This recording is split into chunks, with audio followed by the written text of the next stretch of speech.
Hi అందరూ ఎలా ఉన్నారు? ఇదైతే టమాటా కొత్తిమీర పికిల్. నాకు ఈ పికిల్ అంటే చాలా ఇష్టం. నేనైతే యాక్చువల్లీ పికిల్స్ తిన్నా. నేనే కదా మా ఇంట్లో పికిల్స్ పెద్దగా తినరు. బట్ టమాటా కొత్తిమీర పచ్చడి అయితే మాత్రం ఇంట్లో బాగా తింటారు. నేను కూడా ఇది అప్పుడప్పుడు చేస్తూ ఉంటాను. ఇది రైస్లో కానీ రోటీస్లో కానీ దేనికైనా బాగానే ఉంటుంది. కాంబినేషన్ అయితే బాగుంటుంది. రైస్లో అయితే ఇంకా చాలా బాగుంటుంది. ఏం లేదు నేనైతే టమాటాలు ఎక్కువ వేస్తాను. చాలామంది టమాటాలు తక్కువ వేసి కొత్తిమీర అయితే ఎక్కువ వేస్తారు. బట్ నేనైతే టమాటాలు ఎక్కువ వేసి కొత్తిమీర తక్కువ వేసి చేస్తాను. టేస్ట్ అయితే మాత్రం అదిరిపోద్ది.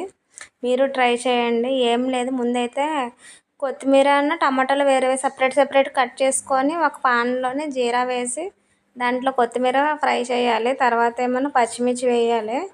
అది కాసేపు ఫ్రై అయ్యాక టమాటా వేసి అది కూడా వాటర్ అంతా ఇంకిపోయే వరకు ఉంచాలి. తర్వాత తీసి కొంచెం చింతపండు వేసుకొని సాల్ట్ వేసుకొని మిక్సీ పట్టేయడమే. తర్వాత మామూలుగా ఇంట్లో పోపు పెట్టుకుంటాం కదా, అట్లా పోపు పెట్టేసుకోవడమే. చూడండి ప్రాసెస్ అంతా అయితే వీడియో తీసాను. ఇది మొన్నే తీసాను కానీ అప్లోడ్ చేయడం అయితే మర్చిపోయాను.